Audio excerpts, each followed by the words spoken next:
Hello, guys. How are you? Today is Wednesday, 30th August. This is, well, the last uh, community call of the month. Today we have a big part of the of the team who is in Asia. We will be participating in the Token 2049 event in Singapore next week. So that's going to be fun, and it's quite impressive also how much this event has grown. First time I went there was 2018 when we were doing the road show for the token sale in yeah, but that was in Hong Kong, and well, now this has become maybe one of the largest events in the crypto ecosystem. So yeah, we're going to be there with Clement, with JB, with Wang Mian. So it's going to be quite interesting, and also a good opportunity to meet partners, old partners, new partners, and we be in touch with all of the ecosystem. So that one thing on that side. Then as you know, last week we launched this app called Kleros Moderate, and well, it was online before. It was already working, but more on a like beta basis. And now that we officially launched this, and we are getting quite some requests for integration. So this is very big problem in the ecosystem. Well, you must have noticed that basically all of the DAOs that are out there, not all, but lots of those DAOs have governance problems and governance dramas. And, every governance drama also involves, a sub-drama about who controls the official channels for communication. And of course, there's going to be accusations of censorship, destroying free speech and all of the, well, usual stuff that you would expect in this type of situations. So we started the development of Kleros Moderate when we had the drama in Proof of Humanity. We already knew that Kleros could be a tool for content moderation. If you read the original white paper of Kleros from 2017, we already said that we could use Kleros jury for resolving content moderation types of disputes. But well, it took some time, but then now we officially launched it, and this is going to be even way more adopted when we finish the launch of Kleros 2.0, because content moderation requires first cheaper resolution, which is important because this is a high volume and low value type of use case. And also V2 is going to have a number of more sophisticated decision-making mechanisms that go beyond the usual, binary type of decisions that Kleros usually handles. So super excited about the traction that we already saw from communities, and lots of integrations already starting for Kleros Moderate. I'm super happy about that. So that's also a very good news that of things that happened this week. Well, since we were speaking of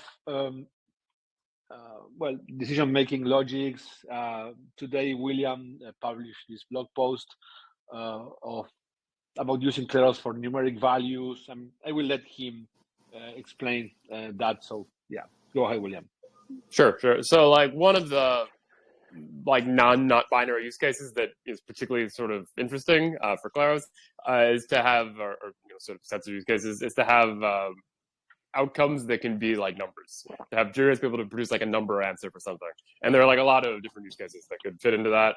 If you have, your sort of typical Alice and Bob freelancer like small business owner dispute, maybe Bob deserves like a partial payment. He did some of the work, but like he didn't, fulfill all the terms of his contract, so he should be like rewarded like 80% or 50% or something. You could imagine like decentralized insurance contracts making like some partial payout. They assign damages. They can be on some scale. And currently, Kleros doesn't handle non-binary cases very well, particularly when there are cases that like have multiple options that are sort of credible and could reasonably argue to be the right option.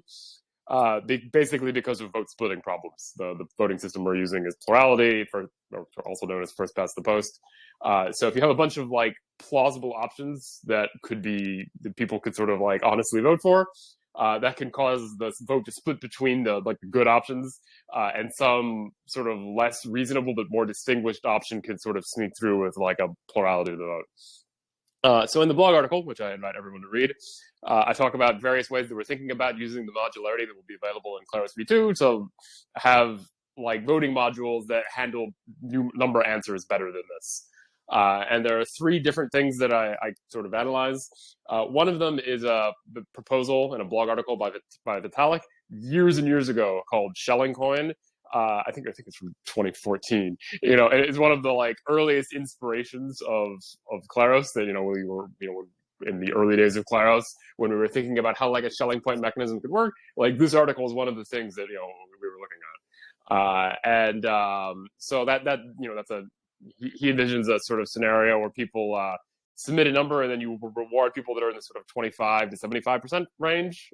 You sort of rank at the number that everyone answers, and then you just sort of slash the extremes and reward people in the middle. And then I think look at two other proposals or ideas, one of which is sort of just like discretizing the number answers, where the parties agree on some like finite list of possible number answers that you could use, and then I sort of simplify the multiple choice non-binary voting systems that we look at in the yellow paper that we're planning for sort of non-numerical non-binary cases for V2, to like applied in sort of the special case of when you have number answers and there's like this additional structure.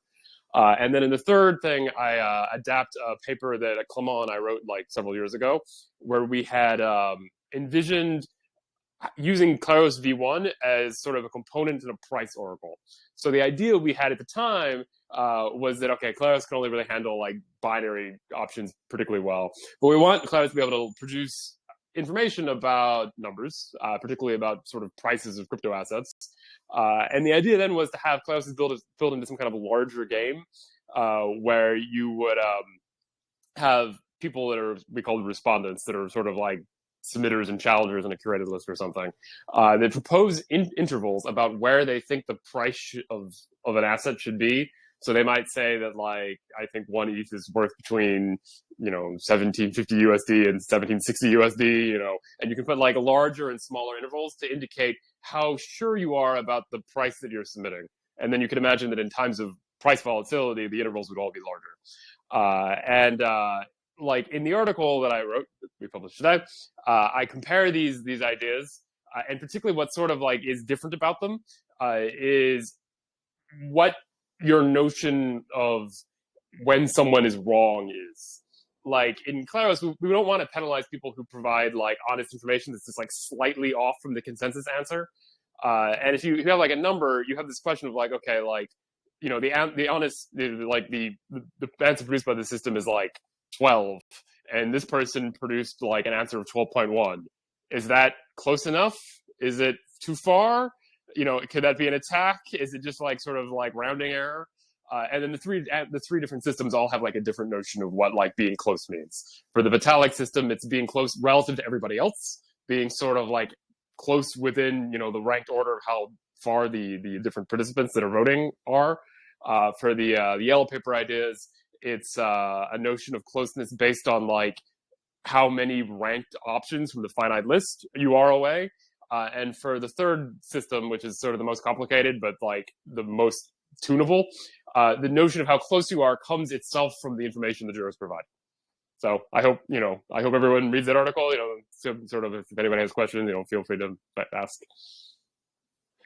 William, So you don't want to punish honest people who give an answer that falls outside of the consensus. But what type of attack this opens for malicious actors? What vectors of attack can be conducted against this? Yeah, so I mean, there are different attacks based on three different systems. So the sort of typical attack on Shelling Coin, the proposal by Vitalik that he points out in the article, is something he called micro cheating, where the idea is that if you as long as you're sort of relatively close compared to the rest of the community, you can deviate a bit from the median, and you kind of can drag the answer with you, because the outputted value is the median. So if you can anticipate that there'll be some natural variation in what people's answers will be, and particularly if you're a really well-informed, sophisticated attacker, you might be able to expect that, okay, the distribution of people's answers is going to look like this. And if I just edge over a little bit, I can move over with this, I can sort of move the median with me, within sort of the range of the natural of the distribution of people's answers. And if I don't go too far, maybe I'm not even really penalized because I don't fall out of the 25 to 75% range, even though I affect the answer. With the other two, so it's not much of an attack, but it's sort of a mechanism design worry. And you in the chat, you shared this weird formula that he's William will explain this. So that particular image is from a question of whether the ranked choices approach gives you a centralization bias. If people will always sort of drift towards the center, because okay, you give them 5 choices and there's a Shelling point system, will choice number 3 be an alternative Shelling point to the honest answer being the Shelling point? And then the analysis we did is that actually, if anything, there's a slight bias that pushes you out that's built into the voting incentive system. So to the degree that you can imagine that psychologically people might be pulled to the middle a bit, the incentives give them a little bit of a counter urge to go outward, and there's the potential to tune it so that you could kind of hope these things even out. The final system, with the sort of based on the paper I wrote with Clement, there are we've analyzed attack models there. You kind of need a 2-pronged thing to attack that system successfully, where you submit a bunch of malicious information, and then you need to win binary, you need to so you both need to people submit intervals and then where a high low where they think that the answer is, and then they also submit a best estimate that's within the interval, and you can recreate the kind of Vitalik style Shelling coin style micro cheating, to the degree that you can influence the best estimate you provide. It sort of determines a median output in a kind of similar way to the Shelling coin system, but you only get to the point where the system sort of looks for that, and sort of processes that to determine the winner, to the degree that you also place a bunch of malicious intervals that say that your answer is relatively far off from the sort of other consensus people's answer, and then the incentive system that we consider, to the degree that you narrowly lose, and your attack sort of narrowly fails, will penalize you for having these intervals that didn't have the right answer in them. So the stakes wind up being higher if you lose the attack. Well, there you go. I promised William would explain the formulas. Now you know what they mean. So thank you, William. And also we have been working with William in a number of research ideas for the future. So as you know, we are now planning to launch V2 sometimes quite soon. As you know, well, it's hard to give precise date because many of the timeline will depend on the results of the audits of the smart contracts. But the testnet is out. It's more or less what it will look like, the main app. Then the idea that we are implementing in V2 is that this version of the code is going to be highly modular. So we will over time start to develop and launch like new modules that address different types of use cases for which we need different types of features. Like, for example, William mentioned now the numeric values outcome, because this is something that is a feature that is required by a number of use cases. In particular, we are in discussions with insurance companies, for example, and they want to use Kleros for settlements of damages, disputes, and so they need a Kleros to produce not like a binary, they need jurors to decide not between two options. They need Kleros to actually give a numerical value. So this is going to be part of a module that can be added in the future. Other situations need like 4 options, like content moderation. You want maybe to give jurors 4 options about whether you need to punish a user for breaking the rules of a community. Like one option could be don't punish the user because he didn't break the rules. Another one could be punish him for 1 day, for 2 days, for 3 days. So these are different types of decisions. So Kleros also will have to deal, and this is a requirement from lots of potential partners, is how can we sort out problems with the confidentiality of information. As you know, arbitration in many cases requires the information that is disclosed to jurors to stay anonymous, so not anonymous, confidential, so because of privacy considerations. So when we started Kleros, like 5 years ago, this was impossible because we didn't have any possibility to identify who jurors were.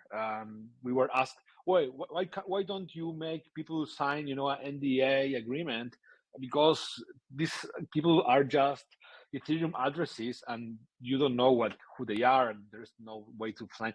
So there are different ways that and different tools that were developed over time. Some of them, most of them were developed by different actors in the ecosystem. In other cases, we developed some of them as well. For example, proof of personhood protocols like proof of humanity. Now we can have a list of users that is with non-civils, and so you can have soulbound tokens on top of that. So we now have a bunch of new tools that we can use to better address lots of different requirements from customers. Like as I said, different voting systems.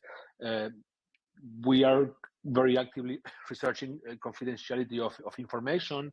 We are also studying how we can build courts where the selection is done through some SVT. Like you need to have some SVT that represents some education that you have, or some skill that you have, or some belonging to a community, in order for you to be drawn into certain types of disputes.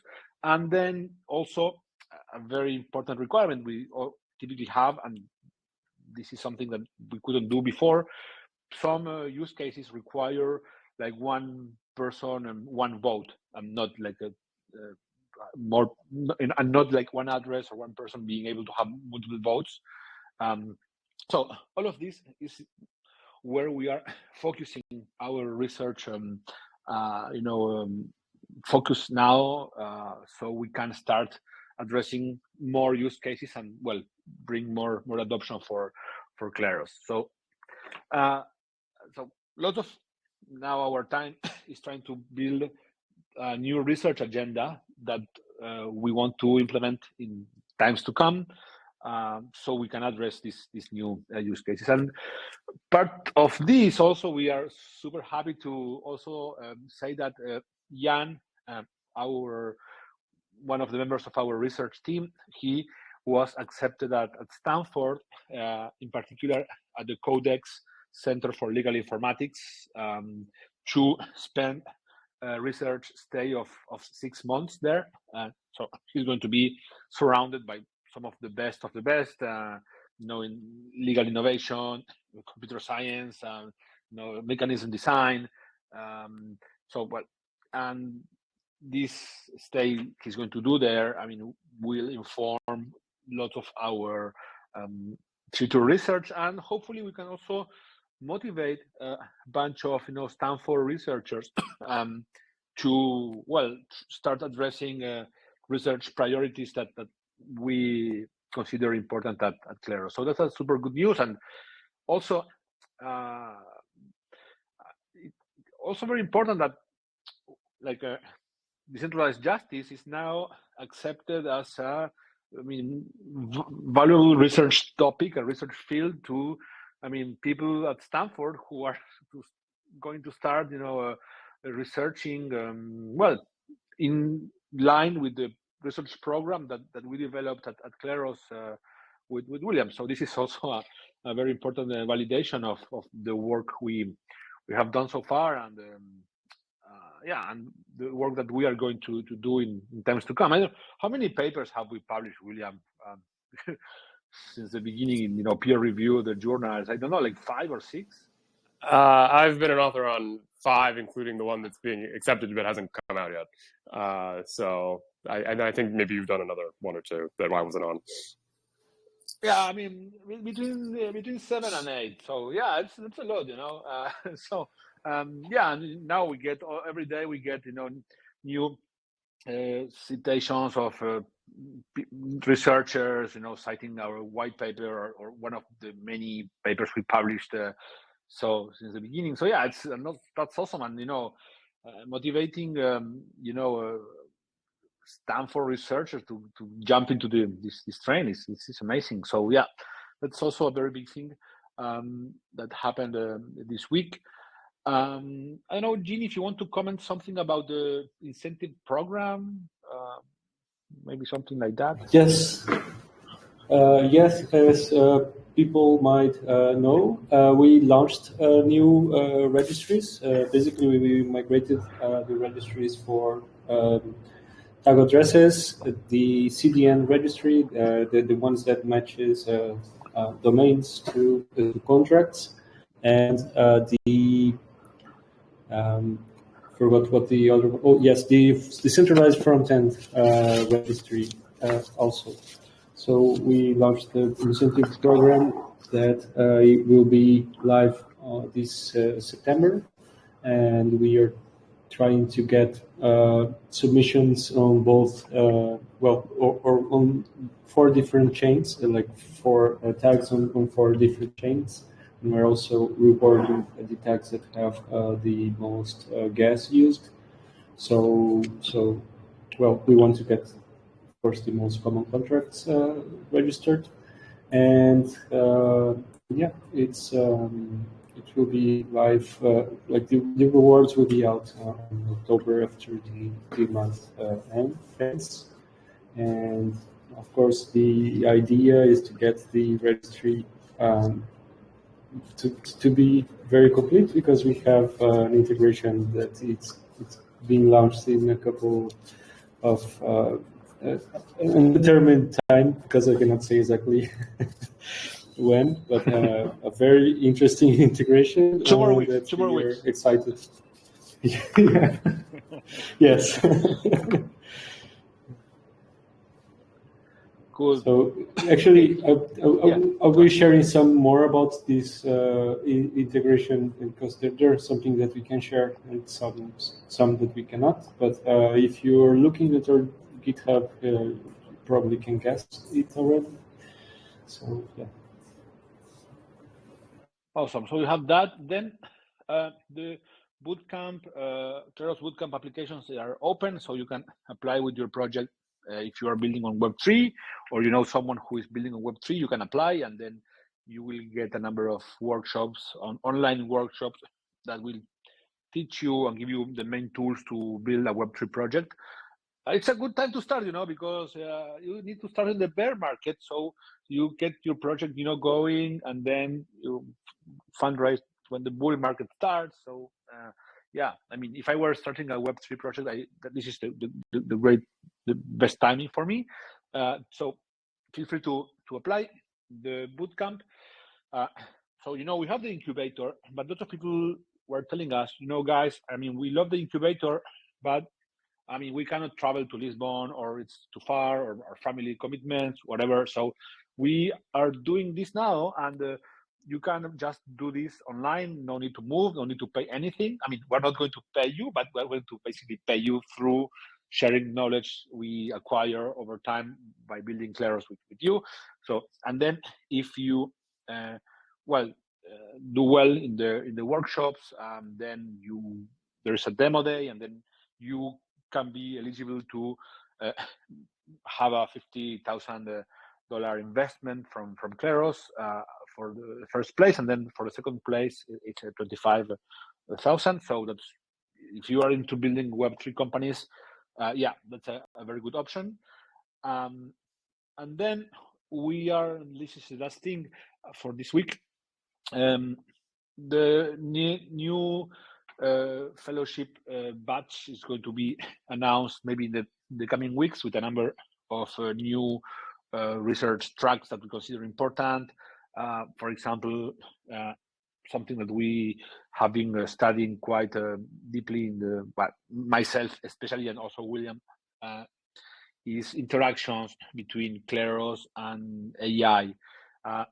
I had this idea that Kleros could be some tool to help avoid bad, results or bad stuff that can come from AI. For a long time, even before Kleros, I was thinking of all of these biases that can affect people's lives through making a bunch of decisions that are discriminatory or whatever.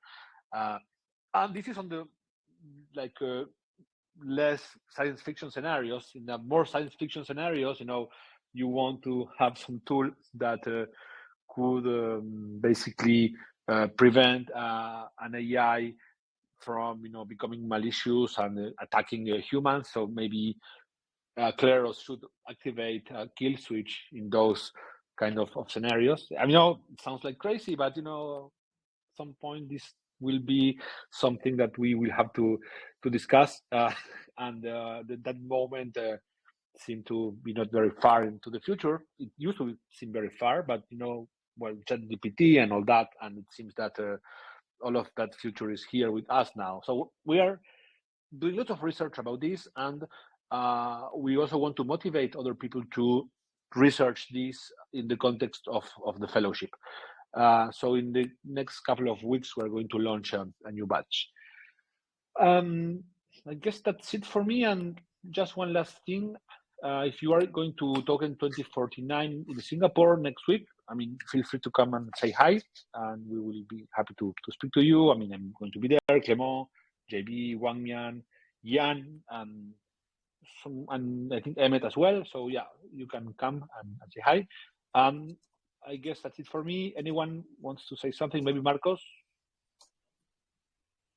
Yes. We have some updates from the BD team. So during the last 2 weeks, a few members from the BD team assisted to different important events.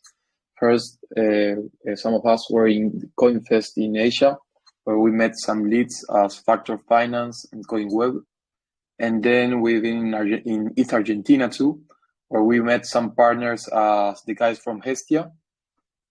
And then about other updates, we are starting an integration with Etherisk. They are going to start piloting Susi in their community chat. And we have the other update, but we the one that Jean mentioned, but we can't say nothing about that for these 2 weeks.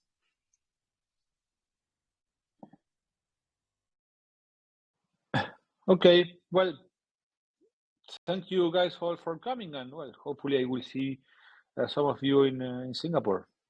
Bye-bye. Cool. See you later. See you later. Bye.